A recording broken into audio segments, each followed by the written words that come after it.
Vastu wisdom में आज हम बात करेंगे लाफिंग बुद्धा के बारे में। बहुत से लोग मुझसे पूछते हैं कि लाफिंग बुद्धा में ऐसा क्या है जो हम लोग वास्तु में इस्तेमाल करते हैं। देखिए, लाफिंग बुद्धा को जब भी आप देखते हैं तो आपके माइंड में एक इमेज आती है, एक ऐसे आदमी की जिसका पेट भरा हुआ है, जिसके कंधे पर बच्चे बैठे हुए हैं, उसके हाथ में एक किताब है, एक राजदंड है। तो आप देखिए, सारी चीजें किसी ना किसी चीज को रिप्रेजेंट करती है। जो मोटा पेट है लाफिंग बुद्धा का, वो एक भरे हुए पेट को रिप्रेजेंट करता है, यानी एक संतुष्टि को रिप्रेजेंट करता है। जो उसके हाथ में एक झोला है जिसके अंदर धन और धान्य भरा हुआ है, वो बताता है समृद्धि के बारे में। उसके पास जो एक बुक होती है वो विजडम को बताती है, और जो राजदंड होता है वो पावर को बताता है। और जो बच्चे उसके कंधे पर टंगे हुए होते हैं वो आपकी संतति के बारे में बताते हैं। तो इस तरह से अगर आप देखें तो लाफिंग बुद्धा अपने आप में एक कंप्लीट सिंबल है किसी की भी हैप्पीनेस और हेल्थ के लिए। तो ऐसी कंडीशन में आपको जानकर बहुत हैरानी होगी कि अगर आप हांगकांग या सिंगापुर वगैरह जाएंगे तो आपको बहुत देखकर आश्चर्य होगा कि वहां जो रेस्टोरेंट्स हैं उनके बाहर वो एक आदमकद लाफिंग बुद्धा बनाकर रखते हैं।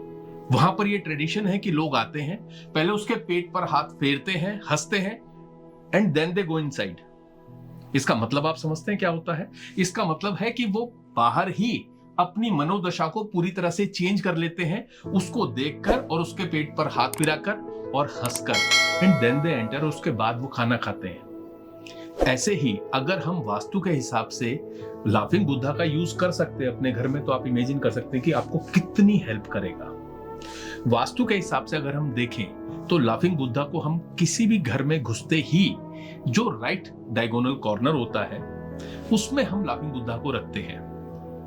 ड्राइंग रूम के अंदर डायगोनल कॉर्नर, मेरे से बहुत से लोग पूछते हैं कि हम लोग इसमें कंफ्यूज हो जाते हैं, डायगोनल कॉर्नर होता क्या है। तो आप देखिए, अगर आपके रूम के अंदर लेफ्ट की तरफ से आप घुसते हैं तो राइट साइड में बिल्कुल कॉर्नर में उसको डायगोनल कॉर्नर बोलते हैं। ऐसे ही अगर राइट में डोर है तो लेफ्ट साइड में जो बिल्कुल कॉर्नर पड़ेगा उसको डायगोनल कॉर्नर बोलेंगे। वहां पर हम लाफिंग बुद्धा को रखते हैं। अब कलर के ऊपर बहुत ज्यादा लोग क्वेश्चन करते हैं अक्सर, क्योंकि मोस्टली गोल्डन कलर के लाफिंग बुद्धा आते हैं। लेकिन कलर के अंदर भी हम लोग बहुत ज्यादा गेम खेल सकते हैं इसके अंदर, क्योंकि जो सेकंड एस्पेक्ट आता है वो हमारी एस्ट्रोलॉजी से रिलेटेड है। अब जैसे मैंने आपको बताया कि लाफिंग बुद्धा आपकी समस्त इच्छाओं को पूर्ण करने वाला है। अगर एस्ट्रोलॉजिकली देखें तो आपकी कुंडली के अंदर जो 11th हाउस है वो आपका इच्छा पूर्ति का घर होता है।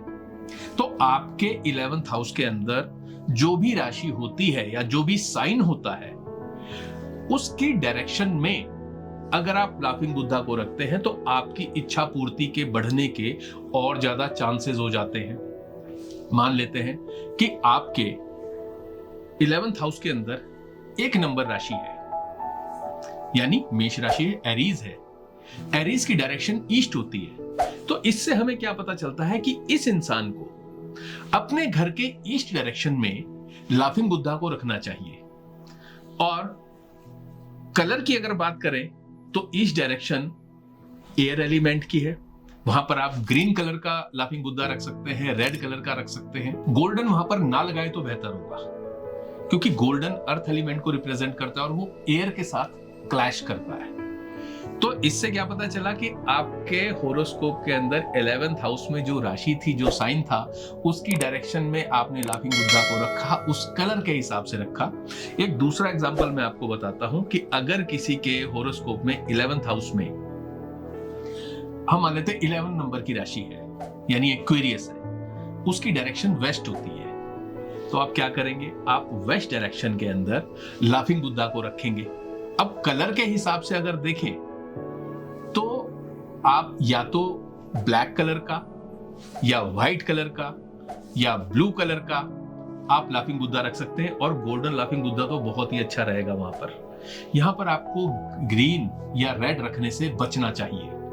अब इसमें मैं एक चीज और जोड़ने जा रहा हूं, क्योंकि सारी की सारा जो हमारा खेल चल रहा है वो इच्छा पूर्ति के ऊपर चल रहा है, यानी विश फुलफिलमेंट के ऊपर। अब विश फुलफिलमेंट के लिए विश लिस्ट भी आप लिख सकते हैं, और आपको लिखनी चाहिए। एक बहुत अच्छा ये एक टेक्निक है या रेमेडी है कि आपको अपनी विशेस किसी पर्टिकुलर पेज के ऊपर उस कलर के इंक के साथ रखनी है जिस कलर का मैं अभी आपको लाफिंग बुद्धा रखने के लिए बोल रहा हूं।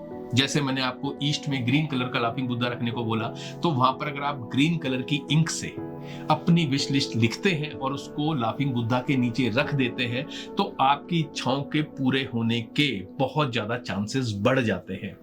इसी तरह से अगर आपको कोई अपने ऑफिस के अंदर या घर के अंदर कोई विजन बोर्ड लगाना हो, ये भी आपकी इच्छाओं को पूरी करने के लिए एक बहुत बड़ा माध्यम है, तो उस विजन बोर्ड को भी आप अपने घर के उस पर्टिकुलर डायरेक्शन में लगा सकते हैं जहां पर 11th हाउस की राशि की डायरेक्शन आती है। वास्तु के हिसाब से देखें तो वेस्ट डायरेक्शन हमारी इच्छाओं की पूर्ति के लिए या प्राप्तियों के लिए या गेन्स और प्रॉफिट्स के लिए हम लोग मानते हैं। तो हम जनरली, जिसको अपने होरोस्कोप का नहीं पता, एस्ट्रोलॉजिकली वो इतना नहीं जानता कि कौन सा मेरा 11th हाउस है, कौन सी उसमें राशि है, कौन सी उसकी डायरेक्शन है, तो कोई दिक्कत नहीं है। आप अपने घर के वेस्ट में जाकर लाफिंग बुद्धा को रख सकते हैं, उसके नीचे विश लिस्ट लगा सकते हैं, या उसी जोन में आप अपना विजन बोर्ड लगा सकते हैं।